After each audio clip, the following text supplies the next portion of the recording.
Bonjour Lydie Thierry, alors nous allons parler avec toi des troubles du comportement alimentaire lors d'une conférence qui aura lieu pendant le sommet Une semaine pour ma famille.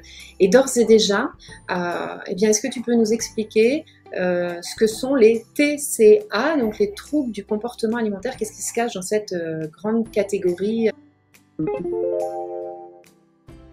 Bonjour Nathalie, merci de m'avoir invitée effectivement pour cette conférence sur les TCA. Alors les TCA, aujourd'hui on parle plus de troubles du comportement alimentaire mais de troubles des conduites alimentaires.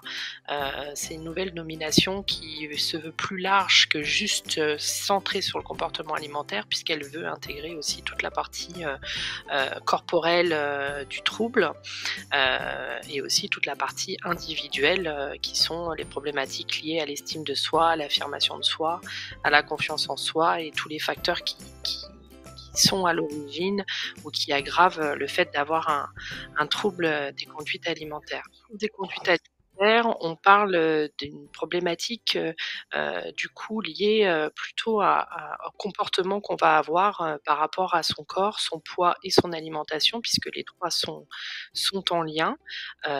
Et ce qui va surtout ressortir par rapport au fait de pouvoir qualifier les choses de troubles, c'est la souffrance qui va être inhérente en fait à ces comportements et que la personne va ressentir.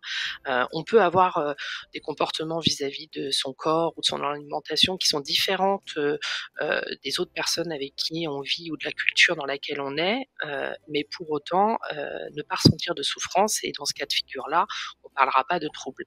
Ce qui va vraiment définir le trouble, c'est la question de la souffrance que peut ressentir la personne et l'impact que ces différents troubles vont avoir sur sa qualité de vie. Donc il suffit pas finalement d'être un peu préoccupé par son alimentation, par exemple par son poids, l'envie de perdre quelques kilos et d'être un petit peu préoccupé par une prise de poids pour avoir un trouble. C'est un petit peu ce que tu expliques. Dans les aspects les plus graves, quels seraient les critères qui permettraient de définir le niveau de gravité de ces troubles? Alors selon les TCA, on ne va pas avoir les mêmes critères de sévérité ou de gravité.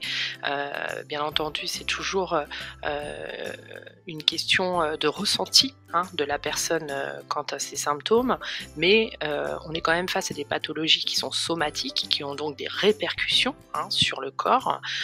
Si on prend par exemple l'anorexie mentale, c'est la première cause de mortalité en psychiatrie.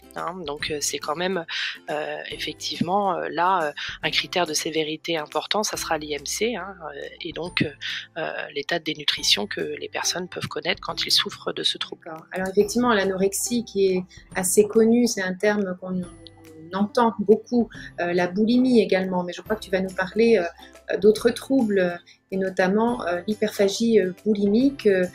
Pour quelles raisons? C'est un trouble qui est en essor ou c'est qu'il est moins connu?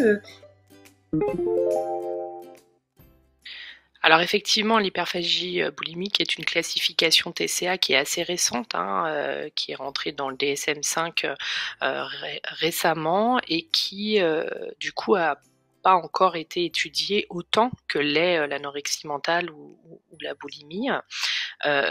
C'est finalement le TCA le plus courant et qui est celui qui est le plus associé à une autre problématique de santé publique qui est l'obésité, parce que ce sont donc deux pathologies chroniques et qu'on trouve souvent en comorbidité.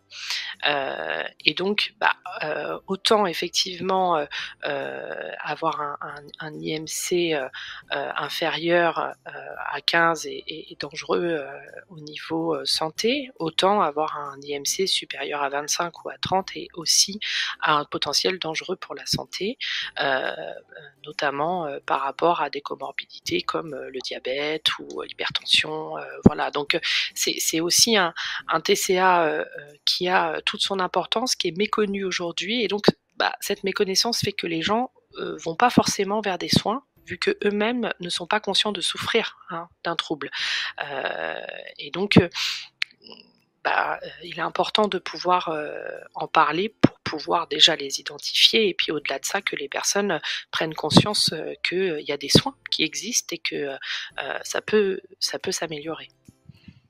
Et justement, ce sera tout le propos de la conférence que tu animeras pendant ce sommet, c'est de parler justement des pistes aussi hein, de prise en charge. Est-ce qu'on pourrait dire des pistes également de prévention en particulier? Je sais que tu vas faire un focus sur les spécificités chez l'enfant, chez l'adolescent.